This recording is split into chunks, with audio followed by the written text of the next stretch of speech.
Thank you very much. Very much appreciate it.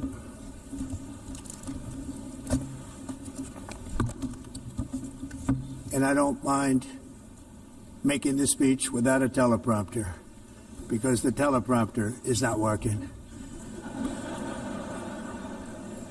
I feel very happy to be up here with you nevertheless, and that way you speak more from the heart. I can only say that whoever's operating this teleprompter is in big trouble.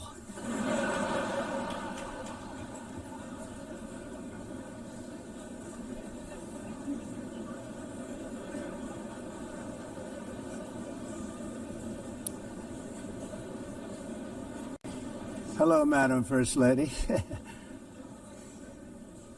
Thank you very much for being here. And Madam President, Mr. Secretary General, First Lady of the United States, distinguished delegates, ambassadors, and world leaders. 6 years have passed since I last stood in this grand hall and addressed a world that was prosperous and at peace in my first term. Since that day, the guns of war have shattered the peace I forged on 2 continents.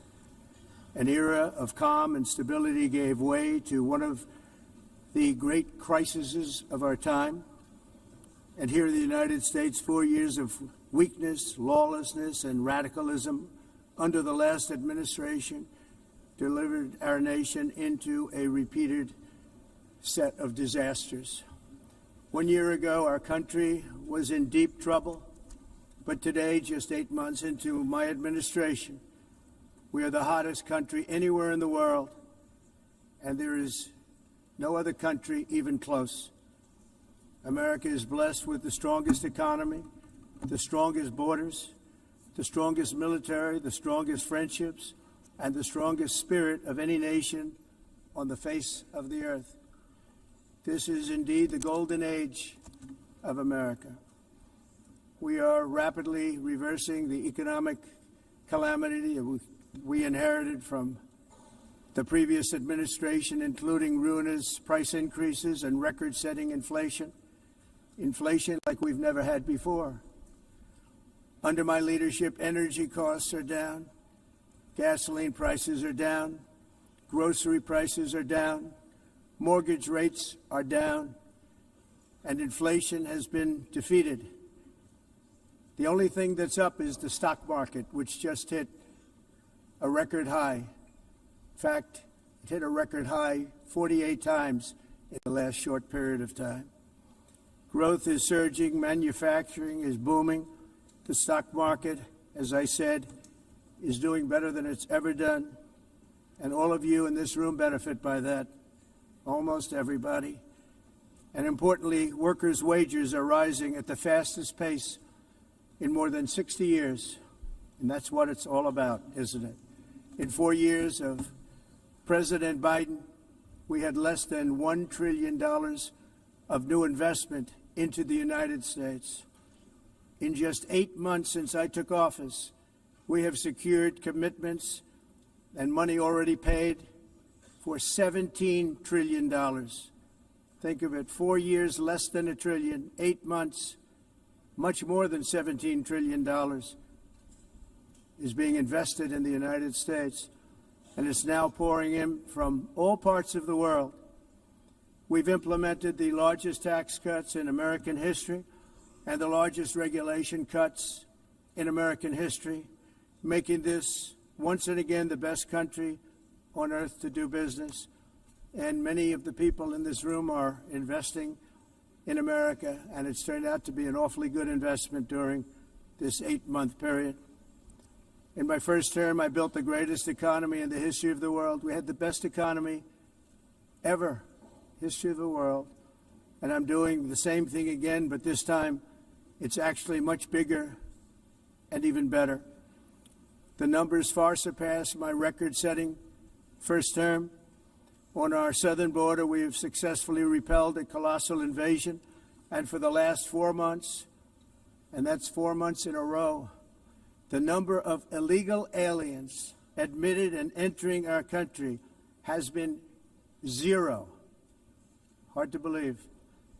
because if you look back just a year ago, it was millions and millions of people pouring in from all over the world, from prisons, from mental institutions, drug dealers. All over the world they came. They just poured into our country with the ridiculous open border policy of the Biden administration. Our message is very simple. If you come illegally into the United States, you're going to jail, or you're going back to where you came from, or perhaps even further than that. You know what that means. I want to thank the country of El Salvador for the successful and professional job they've done in receiving and jailing so many criminals that entered our country. And it was under the previous administration that the number became record-setting, and they're all being taken out. We have no choice. And other countries have no choice, because other countries are in the exact same situation with immigration. It's destroying your country, and you have to do something about it. On the world stage, America is respected again like it has never been respected before. You think about 2 years ago, 3 years ago, 4 years ago, or 1 year ago, we were a laughingstock all over the world. At the NATO summit in June, virtually all NATO members formally committed to increase defense spending, at my request, from 2% to 5% of GDP, making our alliance far stronger and more powerful than it was ever before. In May, I traveled to the Middle East to visit my friends and rebuild our partnerships in the Gulf, and those valued relationships with Saudi Arabia, Qatar, and the UAE and other countries are now, I believe, closer than ever before. My administration has negotiated one historic trade deal after another, including with the United Kingdom, the European Union, Japan, South Korea, Vietnam, Indonesia, the Philippines, Malaysia, and many, many others. Likewise, in a period of just 7 months, I have ended 7 unendable wars. They said they were unendable. You're never going to get them solved. Some were going for 31 years, 2 of them, 31, think of it, 31 years. One was 36 years. One was 28 years. I ended 7 wars. And in all cases, they were raging with countless thousands of people being killed.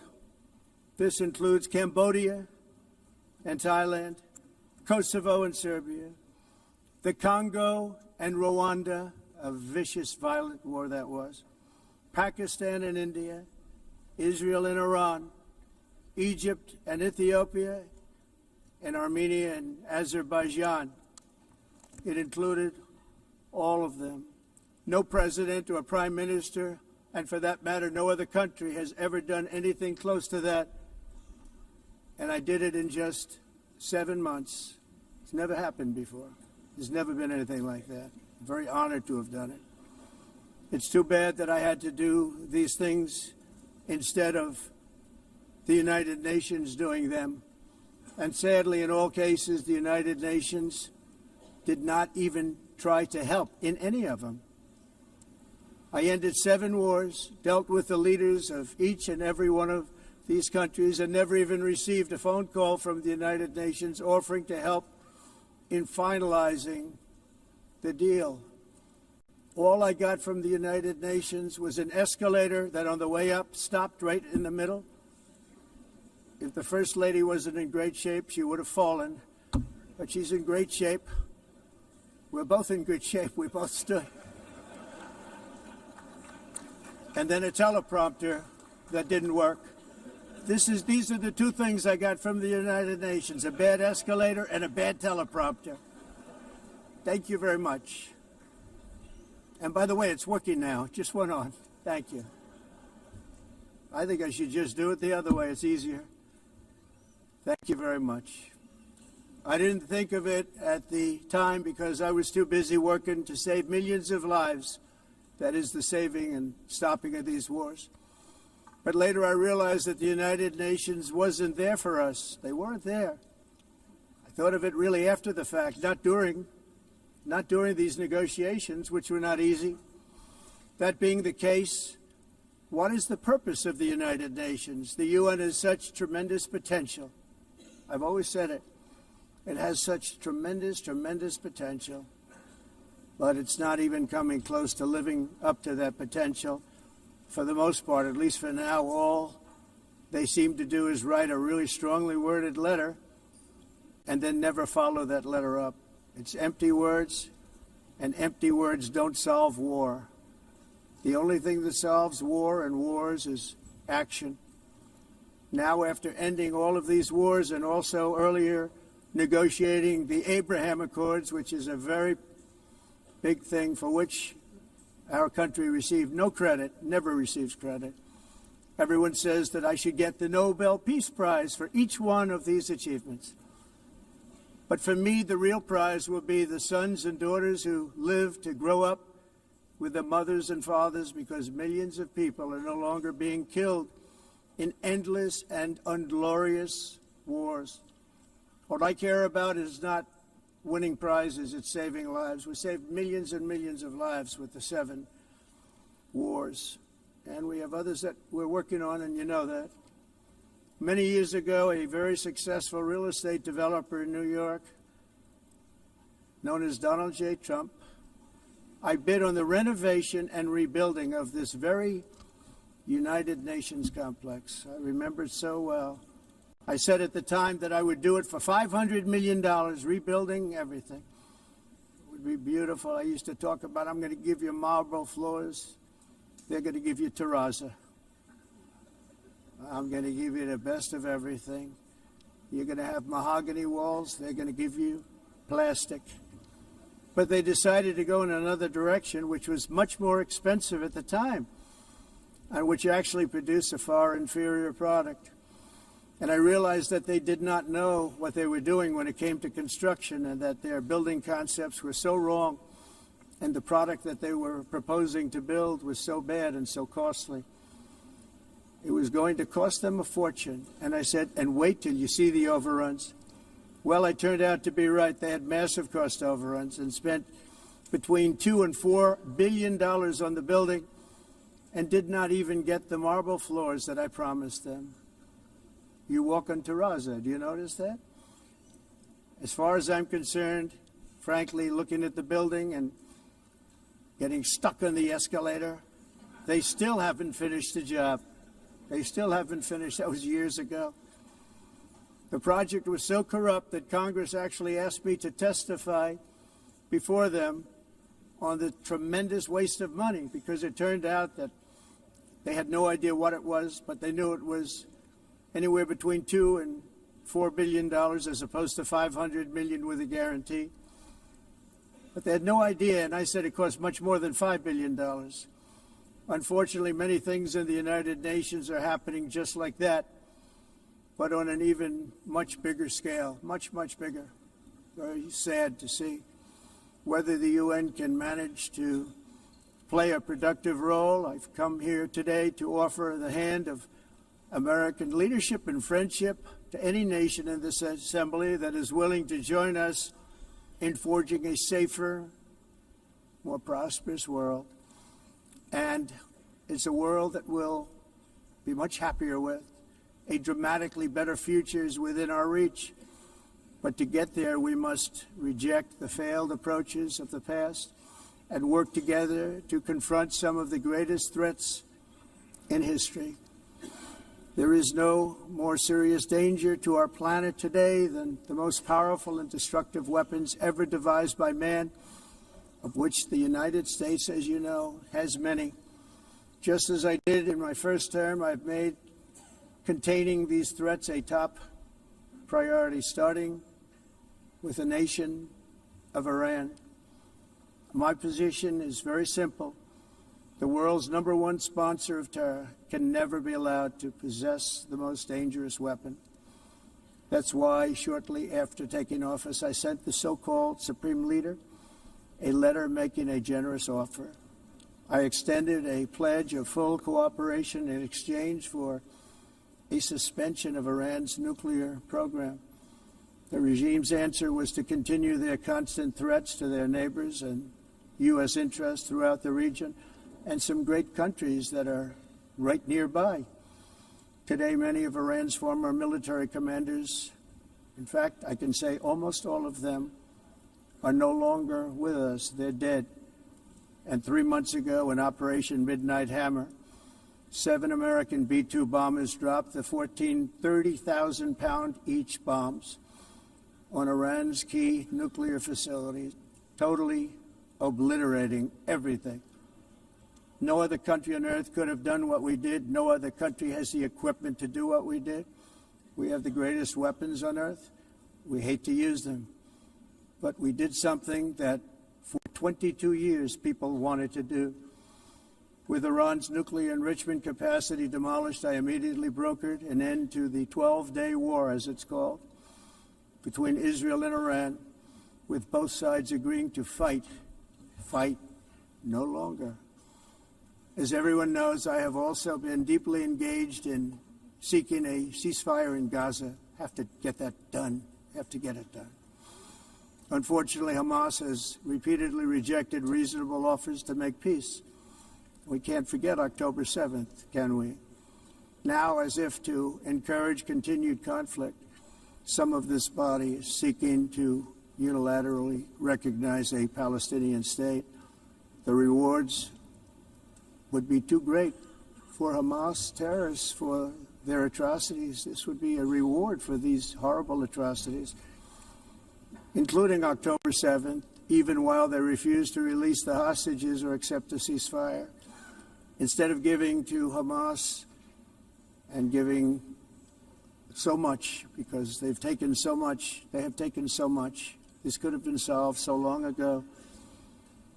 But instead of giving in to Hamas's ransom demands, those who want peace should be united with one message: release the hostages now.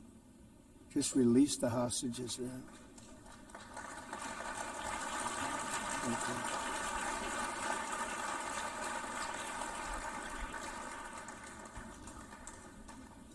Thank you. As we have got to come together, and we will come together, got to get it done. We have to stop the war in Gaza immediately. We have to stop it. We have to get it done. We have to negotiate. Immediately have to negotiate peace. We got to get the hostages back. We want all 20 back. We don't want 2 and 4. As you know, I got, along with Steve Witkoff and others that helped us, Marco Rubio, we got most of them back. We were involved in all of them. But I always said the last 20 are going to be the hardest, and that's exactly what happened. We have to get them back now. We don't want to get back 2, and then another 2, and then 1, and then 3. Have this process. No, we want them all back, and we want the actually 38 dead bodies back, too. Those parents came to me, and they want them back, and they want them back very quickly and very badly. As though they were alive, they want them. They want them every bit as much as if their son or daughter were alive. I've also been working relentlessly, stopping the killing in Ukraine. I thought that would be, of the 7 wars that I stopped, I thought that would be the easiest because of my relationship with President Putin, which had always been a good one. I thought that was going to be the easiest one. But, you know, in war, you never know what's going to happen. There are always lots of surprises, both good and bad. Everyone thought Russia would win this war in 3 days. But it didn't work out that way. It was supposed to be just a quick little skirmish. It's not making Russia look good. It's making them look bad. No matter what happens from here on out, this was something that should have taken a matter of days, certainly less than a week. And they've been fighting for 3.5 years and killing anywhere from 5,000 to 7,000 young soldiers, mostly soldiers, on both sides, every single week, from 5,000 to 7,000 dead young people, and some in cities, much smaller numbers, where rockets are shot, where drones are dropped. This war would never have started if I were president. This was a war that should have never happened. It shows you what leadership is, what bad leadership can do to a country. Look what happened to the United States, and look where we are right now in just a short period of time. The only question now is how many more lives will be needlessly lost on both sides. China and India are the primary funders of the ongoing war by continuing to purchase Russian oil. But inexcusably, even NATO countries have not cut off much Russian energy and Russian energy products, which, as you know, I found out about 2 weeks ago, and I wasn't happy. Think of it. They're funding the war against themselves. Who the hell ever heard of that one? In the event that Russia is not ready to make a deal to end the war, then the United States is fully prepared to impose a very strong round of powerful tariffs, which would stop the bloodshed, I believe, very quickly. But for those tariffs to be effective, European nations, all of you are gathered here right now, would have to join us in adopting the exact same measures.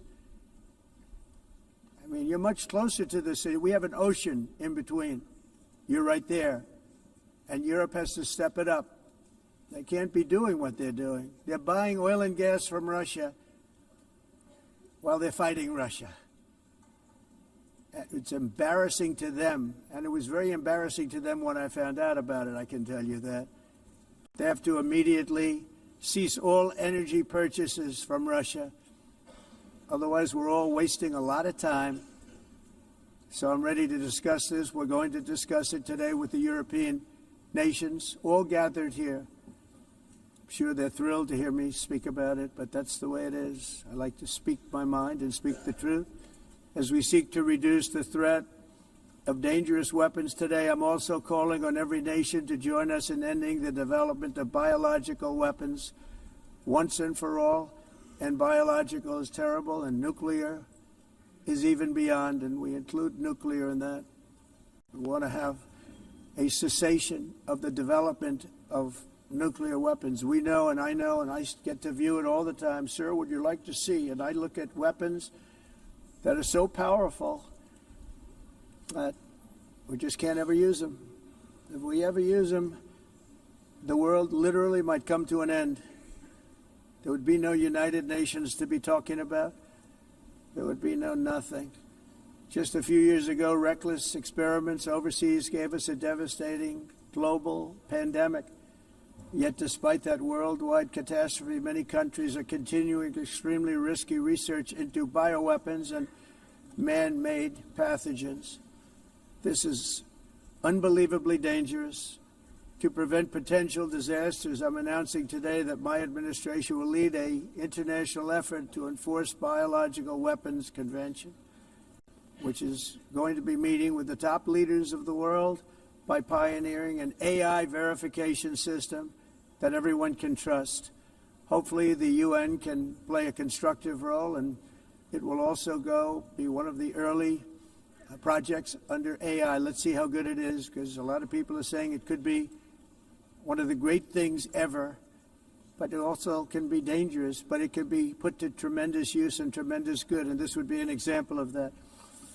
Not only is the UN not solving the problems it should, too often, it's actually creating new problems for us to solve. The best example is the #1 political issue of our time, the crisis of uncontrolled migration. It's uncontrolled.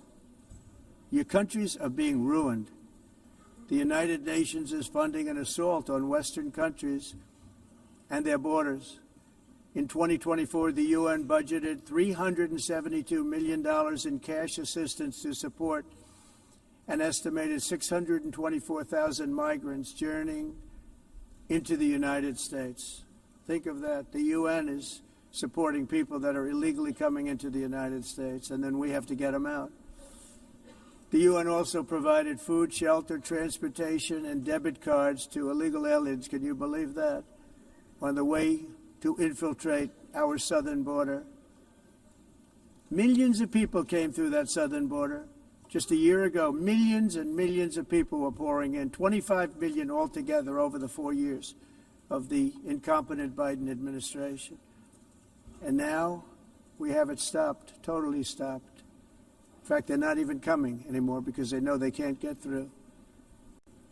But what took place is totally unacceptable. The UN is supposed to stop invasions, not create them and not finance them.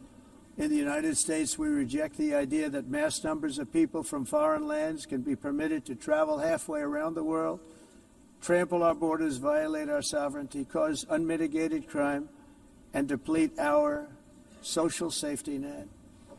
We have reasserted that America belongs to the American people, and I encourage all countries to take their own stand in defense of their citizens as well. You have to do that because I see it. I'm not mentioning names. I see it, and I can call every single one of them out. You're destroying your countries. They're being destroyed. Europe is in serious trouble. They've been invaded by a force of illegal aliens like nobody's ever seen before. Illegal aliens are pouring into Europe. Nobody is ever, and nobody's doing anything to change it, to get them out. It's not sustainable. And because they choose to be politically correct, they're doing just absolutely nothing about it. And I have to say, I look at London, where you have a terrible mayor, terrible, terrible mayor, and it's been so changed, so changed. Now they want to go to Sharia law, but you're in a different country. You can't do that. Both the immigration and their suicidal energy ideas will be the death of Western Europe if something is not done immediately. This cannot be sustained. What makes the world so beautiful is that each country is unique.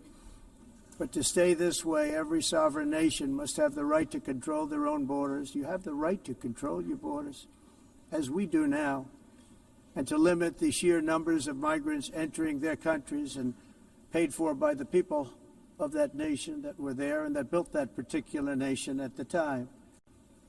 They put their blood, sweat, tears, money into that country, and now they're being ruined. Proud nations must be allowed to protect their communities and prevent their societies from being overwhelmed by people they have never seen before, with different customs, religions, with different everything. Where migrants have violated laws, lodged false asylum claims, or claimed refugee status for illegitimate reasons, they should, in many cases, be immediately sent home. And while we will always have a big heart for places and people that are struggling and truly compassionate, answers will be given. We have to solve the problem, and we have to solve it in their countries, not create new problems in our countries. And we are very helpful to a lot of countries that are just not able to send their people anymore. They used to send them to us in caravans of 25,000, 30,000 people each. These massive caravans of people pouring into our country, totally unchecked and unvetted. But not anymore. According to the Council of Europe, in 2024, almost 50% of inmates in German prisons were foreign nationals or migrants. In Austria, the number was 53% of the people in prisons were from places that weren't from where they are now. In Greece, the number was 54%, and in Switzerland, beautiful Switzerland, 72% of the people in prisons are from outside of Switzerland. When your prisons are filled with so-called asylum seekers who repaid kindness, and that's what they did, they repaid kindness with crime, it's time to end the failed experiment of open borders. You have to end it now. See, I can tell you, I'm really good at this stuff. Your countries are going to hell. In America, we've taken bold action to swiftly shut down uncontrolled migration. Once we started detaining and deporting everyone who crossed the border and removing illegal aliens from the United States, they simply stopped coming. They're not coming anymore. We're getting a lot of credit, but they're not coming anymore. This was a humanitarian act for all involved, because on the trips up, thousands of people a week were dying. Women were being raped. Nobody's ever seen anything like it. Raped, horribly beaten, raped. On the trip up, the journey up, it was a long walk. It was a long, arduous journey, indeed.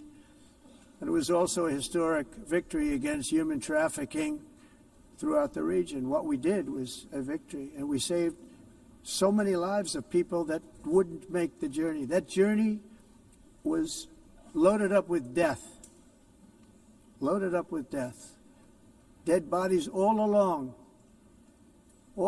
the roads of jungles to get up. They go through jungles, they go through areas so hot you couldn't breathe. They were dying of suffocation, areas so hot that you couldn't breathe. Dead bodies all over. By them not coming, we're saving tremendous numbers of lives. My people have done a fantastic job in doing what they did, and the American public agrees with it. I mean, I was very proud to see this morning have the highest poll numbers I've ever had. Part of it is because of what we've done on the border. I guess the other part is what we've done in the economy. Joe Biden's policies empowered murderous gangs, human smugglers, child traffickers, drug cartels, and prisoners from all over the world. The previous administration also lost nearly 300,000 children. Think of that. They lost more than 300,000 children, little children, who were trafficked into the United States on the Biden watch, many of whom have been raped, exploited, and abused, and sold. Sold. Nobody talks about that. The fake news doesn't write about it. With many others, young children who are missing or dead. And we found a lot of these children, and we're sending them back, and we've been sending them back to their parents. They said, nobody knows who they are. They said, where do you come from? And they'll give us a country, and we'll find out, and we'll figure it out, and we'll bring them back to their homes. And the mother and father rush to the door, and their tears in their eyes. They can't believe that they're seeing their son or daughter, their little son or daughter again. We've done almost 30,000 of them so far. Any system that results in the mass trafficking of children is inherently evil.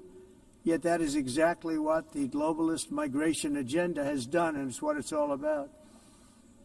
In America, those days, as you know, are over. The Trump administration is working, and we are continuing to work to track down the villains that are causing this problem, and also, as I said, to get back the 30,000 we've already returned. Now I think we're going to have another. We're going to find a lot.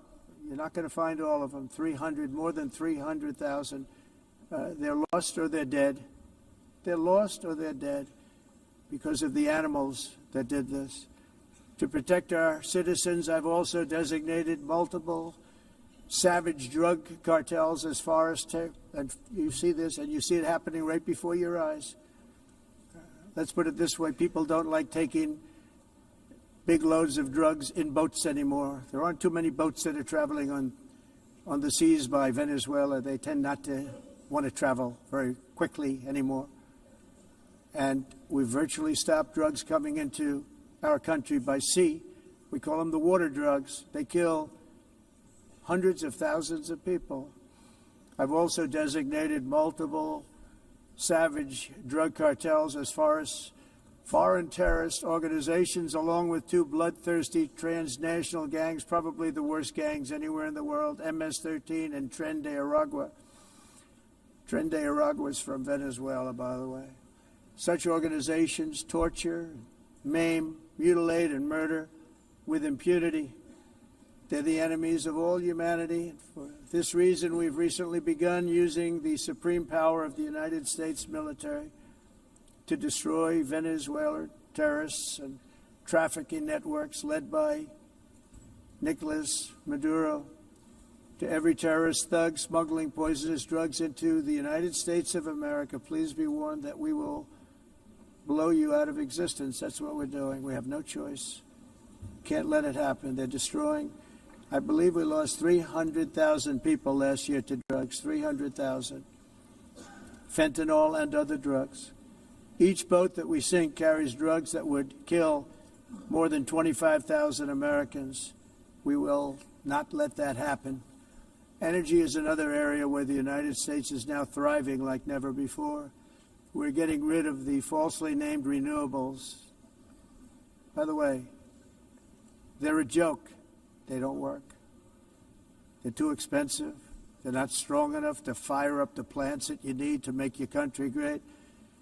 The wind doesn't blow. Those big windmills are so pathetic and so bad, so expensive to operate. And they have to be rebuilt all the time, and they start to rust and rot.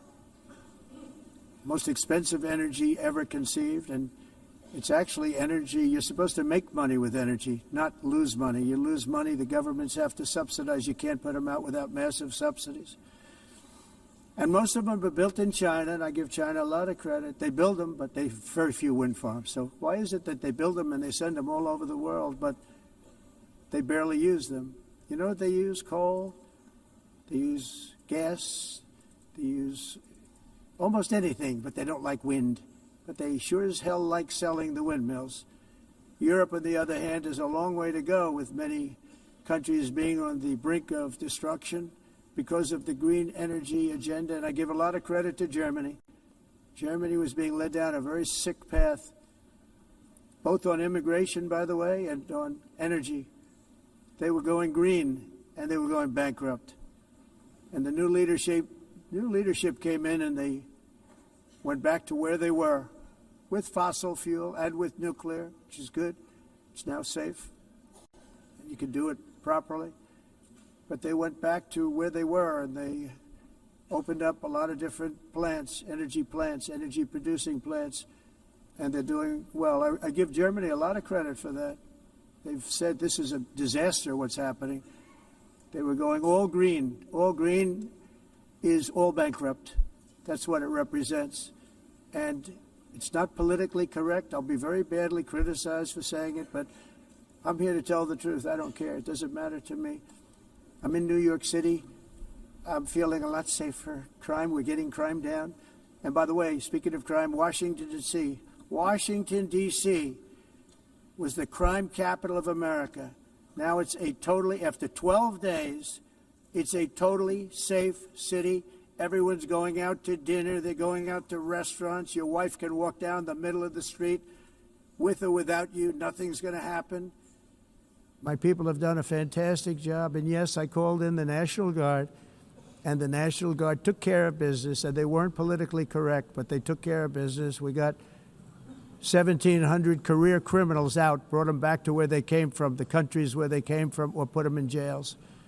Washington, D.C. is now a totally safe city again, and I welcome you to come. In fact, we'll have dinner together at a local restaurant, and we'll be able to walk. We don't have to go by an armor-plated vehicle.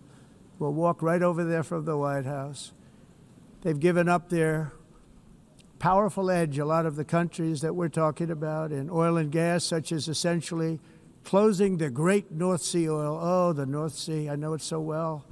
Aberdeen was the oil capital of Europe, and there's tremendous oil that hasn't been found in the North Sea, tremendous oil. And I was with the Prime Minister I respect and like a lot, and I said, you're sitting with the greatest asset.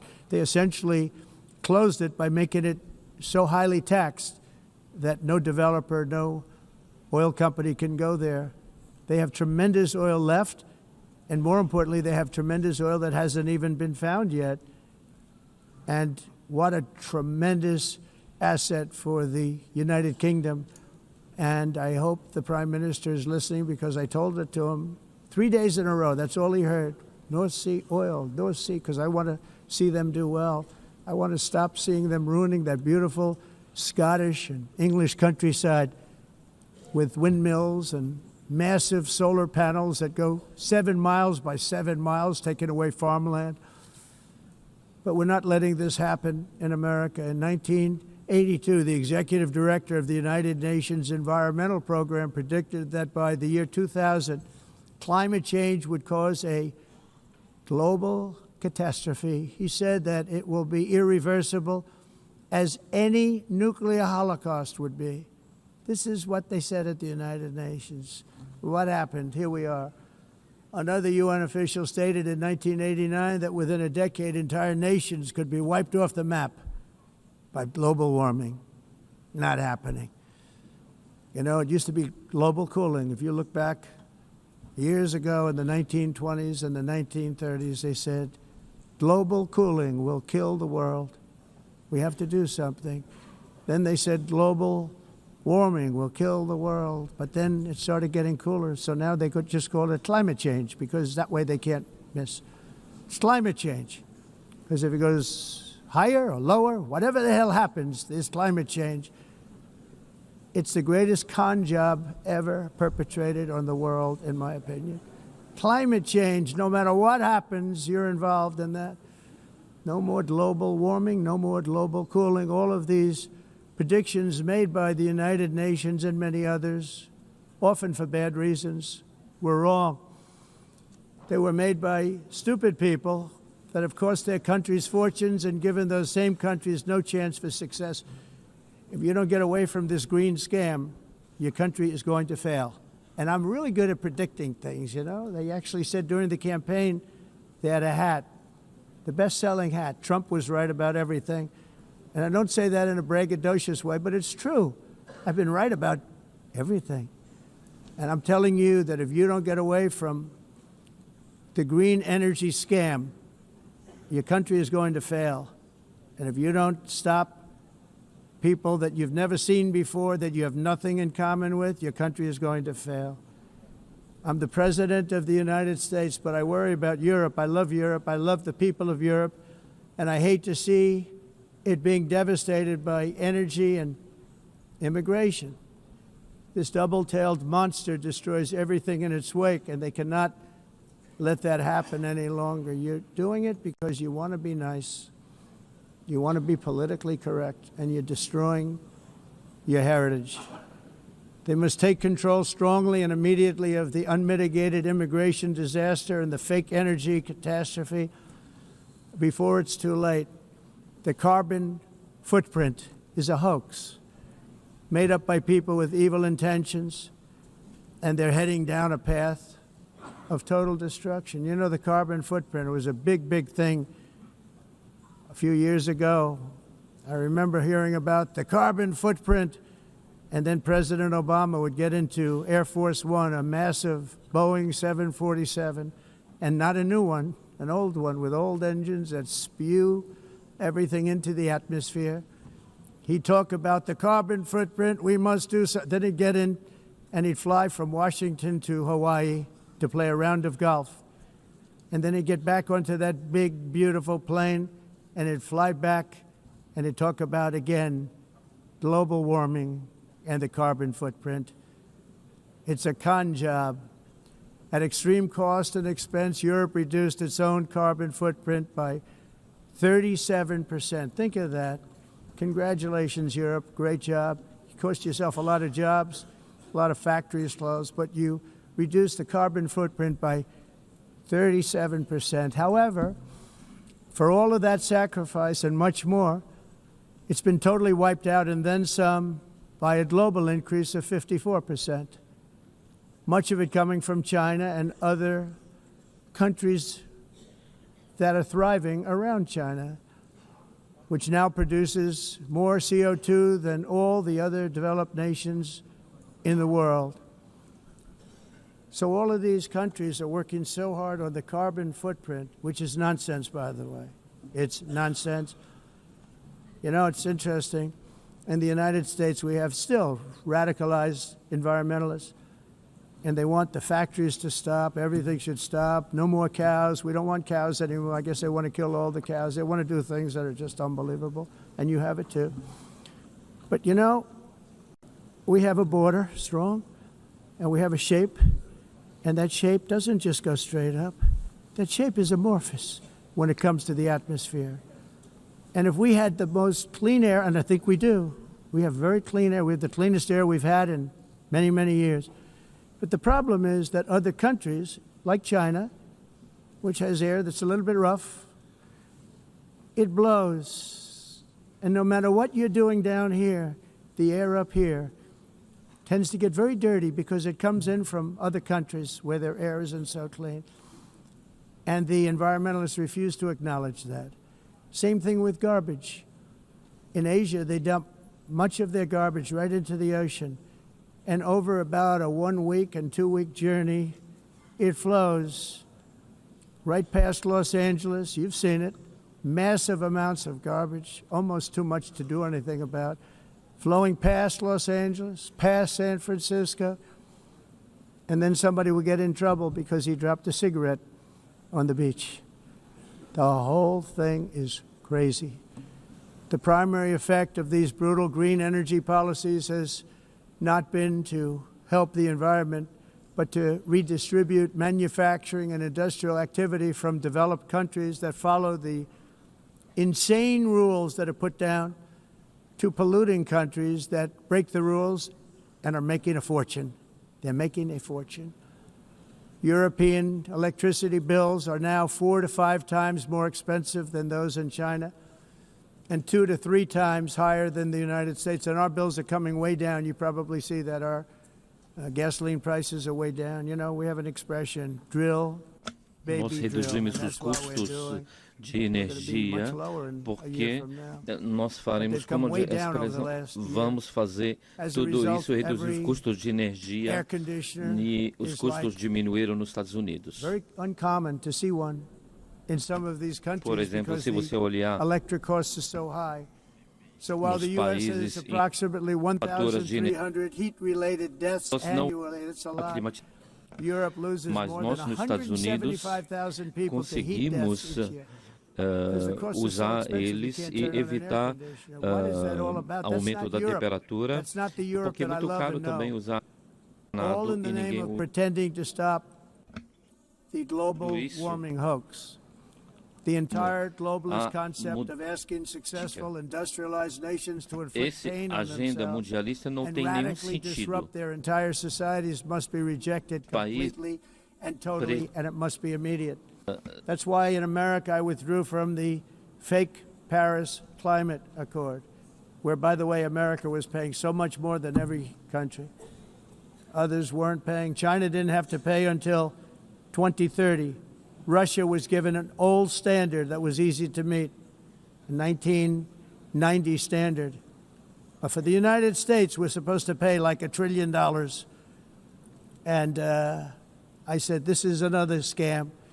The fact is, the United States has been taken advantage of by the world for many, many years, but not any longer, as you probably noticed. I unleashed massive energy production and signed historic executive orders to hunt for oil, but we don't have to do much hunting because we have the most oil of any nation anywhere, oil and gas in the world. And if you add coal, we have the most of any nation in the world. Clean, I call it clean, beautiful coal. You can do things today with coal that you couldn't have done 10 years ago, 15 years. So I have a little standing order in the White House. Never use the word coal, only use the words clean, beautiful coal. Sounds much better, doesn't it? But we stand ready to provide any country with abundant, affordable energy supplies if you need them, when most of you do. We're proudly exporting energy all over the world. We're now the largest exporter. In the United States, we want trade and robust commerce with all nations, everybody. We want to help nations. We're going to help nations. But it must also be fair and reciprocal. The challenge with trade is much the same with climate. The countries that followed the rules, all their factories have been plundered. It's really sad to watch. They've been broken. They've been broken by countries that broke the rules. That's why the United States is now applying tariffs to other countries, and much as these tariffs were for many years applied to us, uncontrollably applied to us. We've used tariffs as a defense mechanism under the Trump administration, including my first term, where hundreds of billions of dollars in tariffs were taken in. And by the way, we had the lowest inflation, and now we have very low inflation. The only thing different is that we have hundreds of billions of dollars flowing into our country. But this is how we will ensure that the system works for everyone and is sustainable into the future. We're also using tariffs to defend our sovereignty and security throughout the world, including against nations that have taken advantage of former U.S. administrations for decades, including the most corrupt, incompetent administration in history, the sleepy Joe Biden administration. Brazil now faces major tariffs in response to its unprecedented efforts to interfere in the rights and freedoms of our American citizens and others, with censorship, repression, weaponization, judicial corruption, and targeting of political critics in the United States. I have a little problem saying this because I must tell you, I was walking in and the leader of Brazil was walking out. We saw him and I saw him, he saw me, and we embraced. And then I'm saying, can you believe I'm going to be saying this in just 2 minutes? But we actually agreed that we would meet next week. We didn't have much time to talk, like about 20 seconds. They were in retrospect, I'm glad I waited because this thing didn't work out too well. But we did talk. We had a good talk, and we agreed to meet next week, if that's of interest. But he seemed like a very nice man, actually. He liked me, I liked him. But if you, and I only do business with people I like. When I don't like them, I don't like them. But we had, at least for about 39 seconds, we had excellent chemistry. It's a good sign. But also in the past, Brazil, can you believe this, unfairly tariffed our nation, but now because of our tariffs, we are hitting them back, and we're hitting them back very hard. As president, I will always defend our national sovereignty and the rights of American citizens. So I'm very sorry to say this, that Brazil is doing poorly and will continue to do poorly. They can only do well when they're working with us. Without us, they will fail, just as others have failed. It's true. Next year, the United States will celebrate the 250th anniversary of our glorious independence, a testament to enduring power and American freedom and spirit. We will also be proudly hosting the 2026 FIFA World Cup, and shortly thereafter, the 2028 Olympics, which is going to be very exciting. I hope you all come. I hope that countless people from all over the globe will take part of these will be great celebrations of liberty and human achievement, and that together we all can rejoice in the miracles of history that began in July 4th, 1776, when we founded the light to all nations. And it's something really that an amazing thing came out of that date. It's called the United States of America. In honor of this momentous anniversary, I hope that all countries who find inspiration in our example will join us in renewing our commitment, values, and those values, really, that we hold so dear. Together, let us defend free speech and free expression. Let us protect religious liberty, including for the most persecuted religion on the planet today. It's called Christianity. And let us safeguard our sovereignty and cherish qualities that have made each of our nations so special, incredible, and extraordinary. In closing, I just want to repeat that immigration and the high cost of so-called green renewable energy is destroying a large part of the free world and a large part of our planet. Countries that cherish freedom are fading fast because of their policies on these two subjects. You need strong borders and traditional energy sources if you are going to be great again. Whether you have come from north or south, east or west, near or far, every leader in this beautiful hall today represents a rich culture, a noble history, and a proud heritage that makes each nation majestic and unique, unlike anything else in human history or any other place on the face of the earth. From London to Lima, from Rome to Athens, from Paris to Seoul, from Cairo to Tokyo and Amsterdam to right here in New York City, we stand on the shoulders of the leaders and legends, generals and giants, heroes and titans who won and built our beloved nations, all of our nations, with their own courage, strength, spirit, and skill. Our ancestors climbed mountains, conquered oceans, crossed deserts, and trekked over wide open plains. They charged into thunderous battles, plunged into grave dangers, and they were soldiers and farmers and workers and warriors and explorers and patriots. They built towns into cities, tribes into kingdoms, ideas into industries, and small islands into mighty empires. You're a part of all of that. They were champions for their people who never gave up and who never, ever gave in. Their values defined our national identities. Their visions forged our magnificent destiny. Everybody in this room is a part of it in your own way. Each of us inherits the deeds and the myths the triumphs, the legacies of our own heroes and founders who so bravely showed us the way. Our ancestors gave everything for homelands that they defended with pride, with sweat, with blood, with life, and with death. Now the righteous task of protecting the nations that they built belongs to each and every one of us. So together let us uphold our sacred duty to our people and to our citizens. Let us protect their borders, ensure their safety, preserve their cultures, treasure, and traditions, and fight for their precious dreams and their cherished freedoms. And in friendship and really a beautiful vision, let us all work together to build a bright, beautiful planet, a planet that we all share, a planet of peace and a world that is richer, better, and more beautiful than ever before. That can happen. It will happen. It will happen, and I hope it can happen and start right now, right at this moment. We'll turn it around. We're going to make our countries better, safer, more beautiful. We're going to take care of our people. Thank you very much. It's been an honor. God bless the nations of the world. Thank you very much. Bye.